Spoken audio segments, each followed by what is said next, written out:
Hi, students. We are going to discuss today one of the key accounting standards we have is IFRS 15 revenue from contracts with customers. अगर आप कोई भी financial statements उठाएं तो सबसे important figure क्या होती है? देखिए, सबसे इंपॉर्टेंट फिगर जो आपको मिलती है वो फाइनेंशियल स्टेटमेंट्स में आपको रेवेन्यू की टॉप लाइन मिलती है। वो आपको मिलती है कि एक कंपनी ने अपने ऑर्डिनरी कोर्स ऑफ बिजनेस में अपने कस्टमर्स से कितना पैसा कमाया। सबसे इंपॉर्टेंट चीज़ ये होती है, ये सबसे इंपॉर्टेंट इन्फॉर्मेशन होती है जो आपको चाहिए होती है। ये IFRS 15 का जो स्टैंडर्ड है ना, वो आपको एक कंप्लीट गाइडेंस प्रोवाइड करता है कि being an entity, being a company, आपको अगर रेवेन्यू रिकॉग्नाइज करना है तो रेवेन्यू रिकॉग्निशन की क्या पॉलिसी होनी चाहिए, आपको रेवेन्यू रिकॉग्नाइज करना कब चाहिए।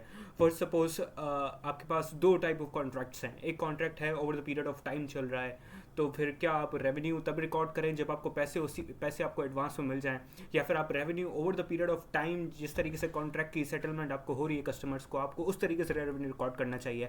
एक दूसरा कॉन्ट्रैक्ट है जिसमें आपने बस कस्टमर को जो है वो गुड्स दिए और आपकी ऑब्लिगेशन कंप्लीट हो गई। तो देखिए, इन दोनों टाइप ऑफ कॉन्ट्रैक्ट्स में रेवेन्यू की जो रिकॉग्निशन है ना, वो रेवेन्यू की रिकॉग्निशन अलग अलग तरीके से हो रही है।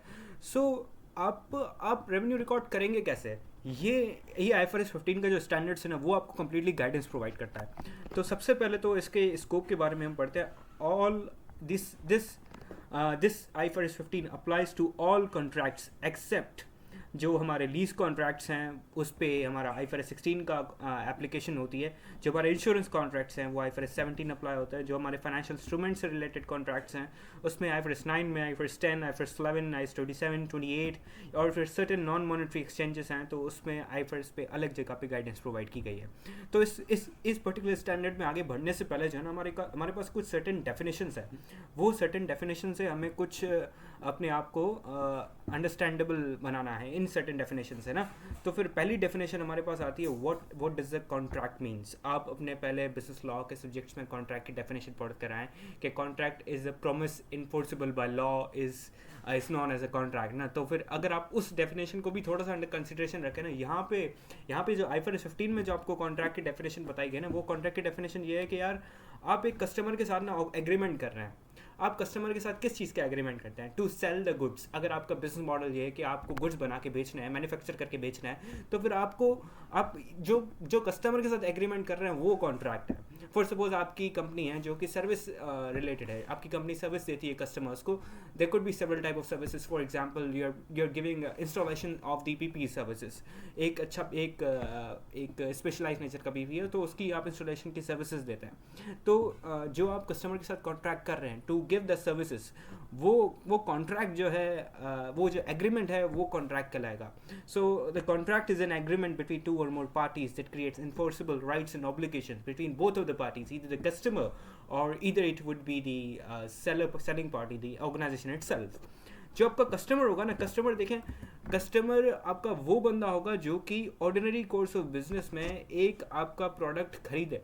फॉर सपोज ऐसा नहीं है कि आपकी कंपनी जो है ना वो फूड प्रोडक्ट्स बनाती है और उसको बेचती है, और आप क्या करते हैं, आप अपना PP जो है ना वो सेल करते हैं किसी बंदे को।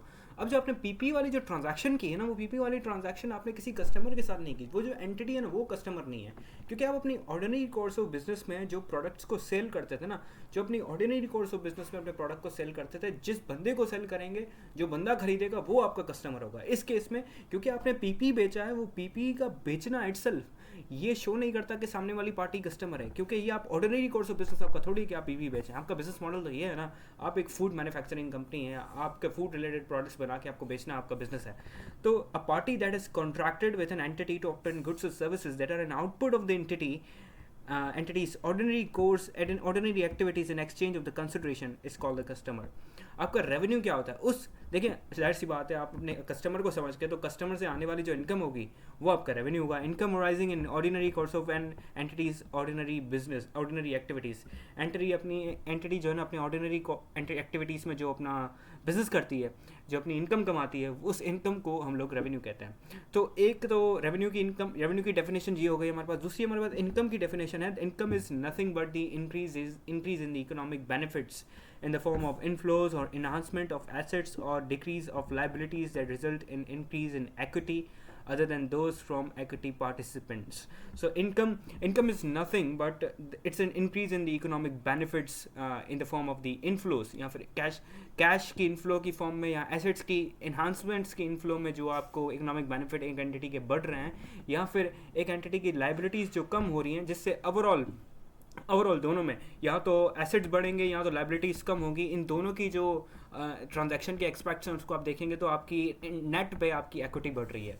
तो ये जो इंक्रीज इन इकोनॉमिक बेनिफिट्स है ना, दोनों या फिर एसेट की फॉर्म में या लाइबिलिटी की डिक्रीज की फॉर्म में, तो ये आपकी इनकम कहलाती है। डिस्टिंक्ट की डेफिनेशन क्या है? डिस्टिंक्ट हम जब आगे स्टेप 2 पढ़ेंगे ना, परफॉर्मेंस ऑब्लिगेशन से रिलेटेड, परफॉर्मेंस ऑब्लिगेशन की आइडेंटिफिकेशन से रिलेटेड, जो आईएफआरएस का दूसरा स्टेप है, उसमें हम लोग डिस्टिंक्ट के बारे में पढ़ेंगे।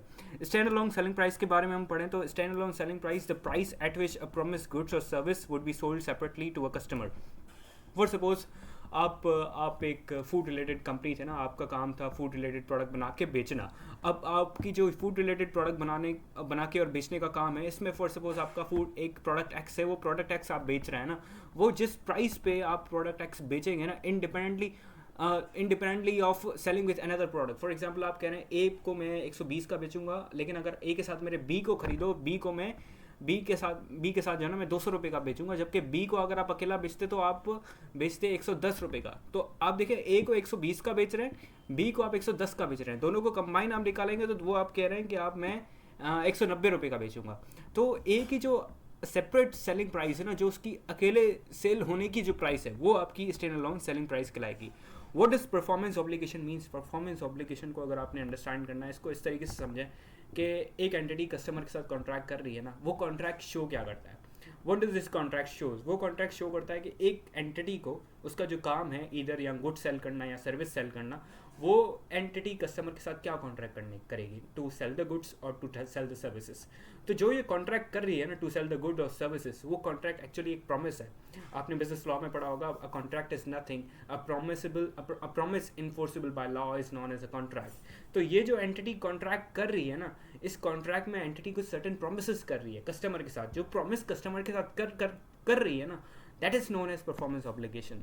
तो उस जो प्रॉमिस है, वो प्रॉमिस डिस्टिंक्ट भी हो सकता है, डिस्टिंक्ट नहीं भी हो सकता है। That is more something complex, जो कि हम आगे इसको स्टडी कर रहे होंगे। हमारे पास आईएफआरएस 15 जो रेवेन्यू को रिकॉग्नाइज कर रहे हैं फाइनेंशियल स्टेटमेंट्स में, जैसे मैंने आपको बोला, रेवेन्यू सबसे इंपॉर्टेंट फिगर हमारे होने वाली है, और रेवेन्यू को देख के ही जो है ना हमारा इन्वेस्टमेंट डिसीजन बनता है, वेदर फाइनेंशियल स्टेटमेंट इन्वेस्टेबल हैं या नहीं है। की इन्वेस्टेबल डिसीजन मैंने बोला, ऐसे ही नहीं हम लोग 100% रेवेन्यू को ही अंडर कंसिडरेशन में लेते हैं इन्वेस्ट करने से पहले, लेकिन revenue plays a very significant role apart to whether invest in a company or not invest in a company. तो हमारे पास रेवेन्यू रिकॉग्नाइज करने के जो है ना, वो सिंपली तौर पे हमारे पास 5 स्टेप्स हैं, जिसमें सबसे पहला स्टेप आपका आता है to identify the contract with the customer.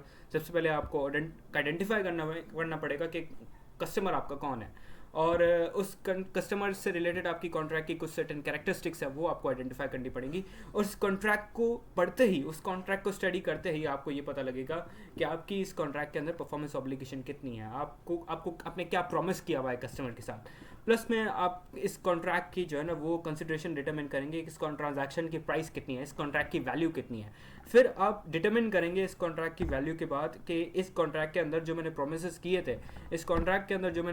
किए थे, वो प्रोमिसेस कितने हैं, और वो तो आपने सेकंड स्टेप में आइडेंटिफाई किए थे। तो जो मैंने ट्रांजैक्शन प्राइस डिटरमिन की, उसको मैं एलोकेट करूंगा जितने भी नंबर ऑफ मेरे प्रोमिसेस थे जो मैंने आइडेंटिफाई किए इन स्टेप 2। जो मेरे पास स्टेप 4 है, उसमें मैं ट्रांजैक्शन प्राइस जो मैंने डिटरमिन की है उसको मैंने एलोकेट कर लिया। जो मेरे पास स्टेप 5 आया, स्टेप 5 में मैं अल्टीमेटली रेवेन्यू को रिकॉर्ड करूंगा। और स्टेप 5 में रेवेन्यू को रिकॉर्ड मैं करूंगा कैसे?